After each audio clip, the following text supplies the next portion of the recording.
Welcome back to my YouTube channel. और आज हम देखने वाले हैं अपर एक्सट्रीमिटीज में होने वाली रेडियल नर्व पाल्सी या फिर रिस्ट ड्रॉप को। ठीक है, तो जैसे इसका नाम बता रहा है रेडियल नर्व पाल्सी मतलब कि इंजरी जो हो रही है वो रेडियल नर्व के अंदर हो रही है, और रिस्ट ड्रॉप मतलब कि रिस्ट इज ड्रॉप्ड। ठीक है, तो सबसे पहले हम देखेंगे इसकी नर्व सप्लाई और सेंसरी सप्लाई कहाँ पर होती है।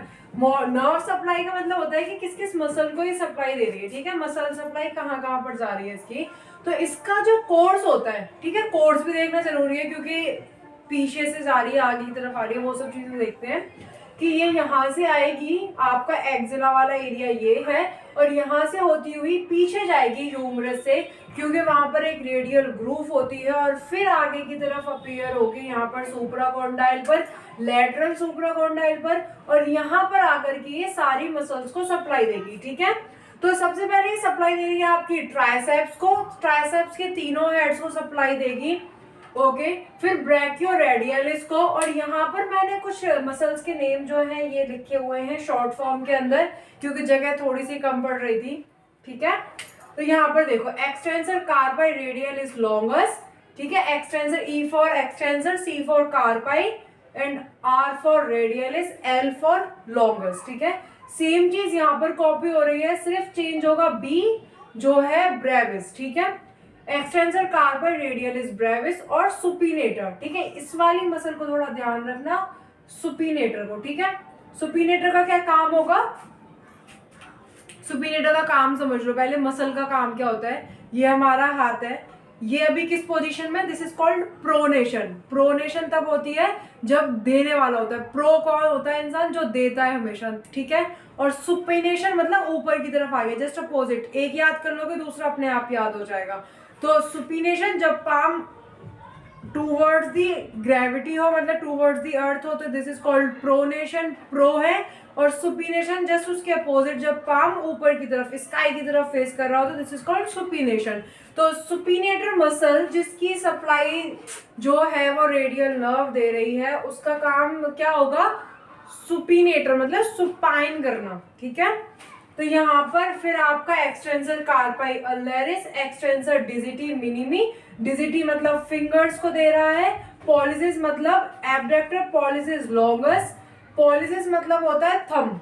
ठीक है, थंब के लिए पॉलिसिस यूज करते हैं, डिजिटी या डिजिटोरम के लिए, फिंगर्स के लिए डिजिटी यूज करते हैं, और एक्सटेंसर इंसिडस। ठीक है, तो ये इसकी थी मसल सप्लाई जहां पर ये सारी मसल्स को सप्लाई देगी। मसल सप्लाई याद करना थोड़ा नहीं बहुत ज्यादा जरूरी हो जाता है, उसके बाद हमें पता पड़ता है कहाँ कहाँ पर इंजरी हुई है, कौन कौन सी मसल गई हुई है, उसके हिसाब से हम पता करते हैं। और इसकी जो सेंसरी सप्लाई है, मतलब कि अगर रेडियल नर्व को कुछ भी होता है तो वहां पर सेंसरी सप्लाई मतलब कि वहां पर आपको टच फील नहीं होगा, कोई वार्म फील नहीं होगी, सेंसेस चले जाएंगे वहां पर आपके। ठीक है, तो सेंसरी सप्लाई कहाँ की होती है इसकी, ये है आपका बैक साइड ऑफ ये। ठीक है, रिस्ट का बैक साइड वाला एरिया ये वाला एरिया है।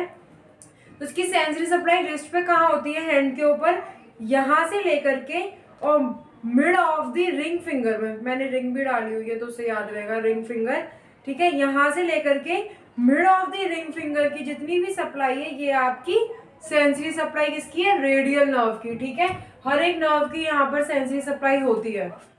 ठीक है, तो ये हाफ ऑफ दी फिंगर्स में और यहाँ थंब में। ठीक है, ये है आपकी sensory supply of radial nerve. ठीक है, अब देखते हैं कि इंजरी हो क्यों रही है। यहाँ पर अगर इंजरी होगी तो वो होगी क्यों, उसके कॉजेज है axilla, old type of crutch, या फिर ठीक है, एक्जिला क्या होता है, एक्जिला होता है आपका ये वाला एरिया। मतलब अगर मैं आपको बताऊं तो मेरा ये वाला जो एरिया है ना, इस जगह का, ये जिसे बगल कहते हैं कॉमन लैंग्वेज में, लेमन लैंग्वेज में जो बगल कहते हैं, ये वाला जितना एरिया है यहाँ पर।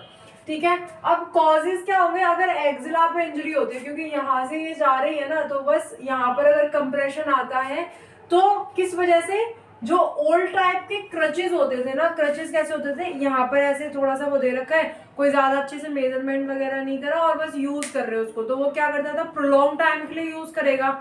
इंसान जब चलने के लिए यूज कर रहा है तो लंबे टाइम के लिए यूज करेगा, तो वो यहाँ पे कॉन्स्टेंटली एक कंप्रेशन देता है। ठीक है, मैं आपको इसके अंदर बताती हूँ कि जैसे आप है ये आप नहीं, सॉरी मैं हूँ, और ये आपकी, और यहाँ पर आपकी ये हैंड है, और ये है आपका एक्जिला वाला हिस्सा, ठीक है, ये वाला आपका एक्जिला वाला हिस्सा है। और आप यहाँ पे जो है ओल्ड टाइप के, बहुत ओल्ड फैशन वाले क्रचेस को यूज कर रही हूँ मैं। तो यहाँ पर ये क्या कर रहा है, और यहाँ से आपकी रेडियल नर्व जा रही है, sorry sorry,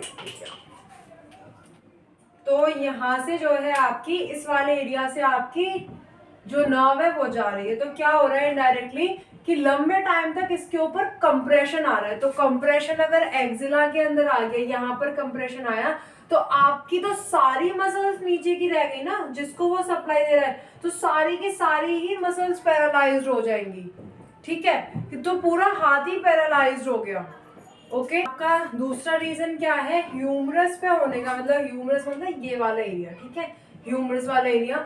Saturday night palsy, ये बहुत इंटरेस्टिंग है, सैटरडे नाइट पाल्सी, इसका नाम ही सैटरडे है, तो इसका मतलब है वीकेंड पे जब ड्रिंक वगैरह कर लेते हैं लोग, तो क्या होता है उनका कैजुअल पोस्चर क्या होता है कि चेयर पे लेंगे और अपने आप को बहुत बड़ा राजा समझते हैं और बहुत बड़ा शहंशाह समझते हैं ड्रिंक करने के बाद अपनी दुनिया के अंदर। तो ऐसे करके पीछे की तरफ हाथ कर लेते हैं और आराम से बैठते हैं और वो उसी पोजीशन में सो जाए, तो उसके ऊपर ये नाम दे रखा है सैटरडे नाइट पाल्सी। तो क्या होता है कि कंप्रेशन होता है उनके इस वाले एरिया पर, और यहाँ से फिर रेडियल नर्व कंप्रेस होती है, बिकॉज इसका रूट कहाँ है, पीछे की तरफ जा रहा है ह्यूमरस से, क्योंकि कंप्रेशन होगा तो पीछे की तरफ होगा। तो पीछे की तरफ जब कंप्रेशन होता है तो वो आपकी मसल्स को पैरालाइज कर देता है और रेडियल नर्व पाल्सी देखने को मिलती है, ठीक है। थर्ड वन है आपका एल्बो के ऊपर होगा, तो सुप्राकॉन्डाइलर, जो आपका ये वाला एरिया है, अगर इसमें फ्रैक्चर होता है या कुछ भी होता है, तो अगर वो इसको टच करता है या इसको इरिटेट करता है, फ्रैक्चर की जो फ्रैगमेंट्स हैं या किसी भी तरीके से अगर इसको इरिटेट होता है, तो भी आपको ये आपकी रेडियल नर्व पाल्सी देखने को मिलेगी, ठीक है। तो ये कुछ कॉमन कॉजेस थे उसके, और बहुत सारे रीजंस और भी हो सकते हैं कॉजेस, ठीक है। तो अब देखते हैं इसके क्लिनिकल फीचर्स क्या होंगे अगर पेशेंट आपके पास आ रहा है और वो कंप्लेन क्या क्या करेगा, कैसे आप उसको रिकॉग्नाइज करोगे। क्लिनिकल फीचर होगा सबसे पहले रिस्ट ड्रॉप। देखो ये बहुत अच्छे से समझने वाली चीज़ है कि रिस्ट ड्रॉप इसका नाम भी क्यों है और इसकी क्लिनिकल फीचर भी बहुत इंपॉर्टेंट है। देखो अब ये मेरा हाथ इस तरीके से रखा हुआ है, ठीक है, नीचे की तरफ से फोर्स लग रहा है, वी ऑल नो, ऊपर की तरफ से नॉर्मल लगता है, फोर्स लगती है, नीचे की तरफ से ग्रेविटेशनल फोर्स लगती है, तो ये बैलेंसिंग है, ठीक है। तो इसको इस पोजीशन पर रखने के लिए क्या हो रहा है, जो मेरे एक्सटेंसर्स हैं वो वर्क कर रहे होंगे, ठीक है, इस पोजीशन पर रखने के लिए। जस्ट सपोज कि मेरे एक्सटेंसर्स वर्क करना बंद कर देते हैं, ठीक है, एकदम से बंद कर दिया, तो क्या होगा कि ड्रॉप, एक्सटेंसर्स वर्क करेंगे तो ये एक्सटेंड होगा ना। और ये चीज़ समझने से पहले एक छोटा सा टॉपिक और, फ्लेक्शन और एक्सटेंशन ऑफ रिस्ट होता क्या है। जब आप इस तरीके से जा रहे हैं तो this is called flexion of wrist. जब आप पीछे की तरफ जा रहे हैं, मतलब इस तरीके से ये वाला एरिया जब आपका टच हो रहा है, तो आप कहेंगे एक्सटेंशन ऑफ रिस्ट, ठीक है, फ्लेक्शन एक्सटेंशन, ठीक है। तो जब मेरा एक्सटेंशन होगा ऐसे, तो मेरे कौन सी मसल्स वर्क करेंगी, एक्सटेंसर्स वर्क करेंगे, जहां पर सप्लाई जा रही है रेडियल नर्व की। तो इस पोजीशन में रखने के लिए इस पोजीशन में एक्सटेंसर्स वर्क कर रहे हैं, और जब मेरे एक्सटेंसर्स की सप्लाई बंद हो गई है जो कि रेडियल नर्व से मिल रही थी, तो दिस इज कॉल्ड ड्रॉप, इसीलिए कहा जाता है रिस्ट ड्रॉप, ठीक है। ये कॉमन सी चीज़ है, बहुत कॉमन सी, कि रिस्ट ड्रॉप हो गई। तो यही चीज़ आपको देखने को मिलेगी क्लिनिकल फीचर्स में कि पेशेंट की रिस्ट ड्रॉप हो गई, एक्सटेंसर्स वर्क नहीं कर रहे, ड्रॉप, ओके। दूसरा है थंब ड्रॉप, फिर ये भी जो थंब है ये भी ड्रॉप हो जाएगा, बिकॉज यहाँ पर ये पॉलिसिस लॉन्गस और कुछ मसल्स और भी हैं जिसको सप्लाई देता है आपका रेडियल नर्व, तो ये थंब भी ड्रॉप हो जाएगा। दूसरी चीज, तीसरी चीज है नमनेस। नमनेस क्या होगी, जो आपका सेंसरी पार्ट है ना, सेंसरी पार्ट क्या था, ये वाला हिस्सा, ये वाला हिस्सा, half of the ring finger, और यहाँ पर आपका थंब, ठीक है, यहाँ से ये और पूरा हाफ ऐसे, तो ये था आपका सेंसरी पार्ट, ठीक है। तो यहाँ पर आपको नर्वनेस वगैरह फील होगी, और पेशेंट को कोई भी ऐसा काम करने में जिसमें उसको पकड़नी पड़ रही है, चीज़ें उठानी पड़ रही है, ऐसे करके ग्रेस्प करनी पड़ रही है, उस चीज़ के अंदर उसको प्रॉब्लम मिलेगी, पिंचिंग में प्रॉब्लम देखने को मिलेगी। ठीक है, तो ये कुछ उसके क्लिनिकल फीचर्स होंगे। और अब आता ही है रूट वैल्यू। रूट वैल्यू इसकी होगी 6, 5, C5, C6, C7, C8 and T1। तो इन शॉर्ट C5 से लेकर के T1 तक। ठीक है, ये सारा आपको ब्रैकियल प्लेक्सिस के अंदर देखने को मिलेगा, रूट वैल्यू क्या होती है और ये सारी चीजें। ओके, अब इसका ट्रीटमेंट क्या होगा? ट्रीटमेंट, कोई भी पेशेंट आपके पास आया, क्लिनिकल फीचर्स देख लिए, अब आपको उसका ट्रीटमेंट प्लान करना है और ये चीज पता करनी है कि उसके अंदर मैं कौन सी मॉडलिटीज, मतलब कि मैं मशीन्स दे सकता हूँ। तो मशीन्स देने से पहले आप एक कॉमन कॉन्सेप्ट समझो कि नर्व की सप्लाई बंद है।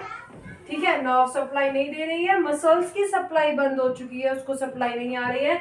तो जो मसल्स है वो अब कितनी लेवल की इंजरी है, इनर्वेटेड मसल्स है या डिनर्वेटेड मसल्स है, वो सब चीज देखने के बाद आप यूज कर सकते हो मसल स्टिमुलेटर, जो कि मसल्स को स्टिमुलेट करेगा। ठीक है, मसल्स पे कॉन्ट्रैक्शन दिलवाएगा। ठीक है, दूसरी चीज है टेंस। टेंस आपका नर्व्स को स्टिमुलेट करेगा, क्योंकि दो चीजें खराब हुई है, एक तो नर्व की सप्लाई और दूसरा आपकी मसल्स की सप्लाई। ठीक है, एक सप्लाई दे नहीं रहा, दूसरों को मिल नहीं रही है। ठीक है, मसल्स को मिल नहीं रही है और नर्व सप्लाई दे नहीं रहा है। तो यहाँ पर आपका मसल स्टिमुलेटर मसल्स के ऊपर वर्क करेगा और टेंस जो है वो नर्व के ऊपर वर्क करेगा, ट्रांसक्यूटेनियस नर्व स्टिमुलेटर। ठीक है, दूसरा आपका स्प्लिंट। स्प्लिंट क्या होता है कि आपकी जैसे रिस्ट ड्रॉप हो गई है, इस तरीके से रिस्ट ड्रॉप है, तो यहाँ पर वो आपको इस तरीके से आपकी नॉर्मल पोजीशन में लेकर के रखेगा और यहाँ पर इसका नाम होता है डायनेमिक कुक अप स्प्लिंट, जो हम रिस्ट ड्रॉप के अंदर देते हैं स्पेशली। ओके, यहाँ से इंसान काम तो कर पाएगा ना एटलीस्ट, तो वो डायनेमिक होता है इस तरीके से, रिस्ट ड्रॉप नहीं रहेगी आपकी, नॉर्मल रहेगी और आप उसको पहन के काम कर पाएंगे। जब उतार देंगे तो फिर से रिस्ट ड्रॉप हो जाएगी अगर ट्रीटमेंट नहीं ले रहे हो तो। ठीक है, फिर बाकी आपकी एंटी इन्फ्लामेटरी और analgesic for the pain relief and all this things.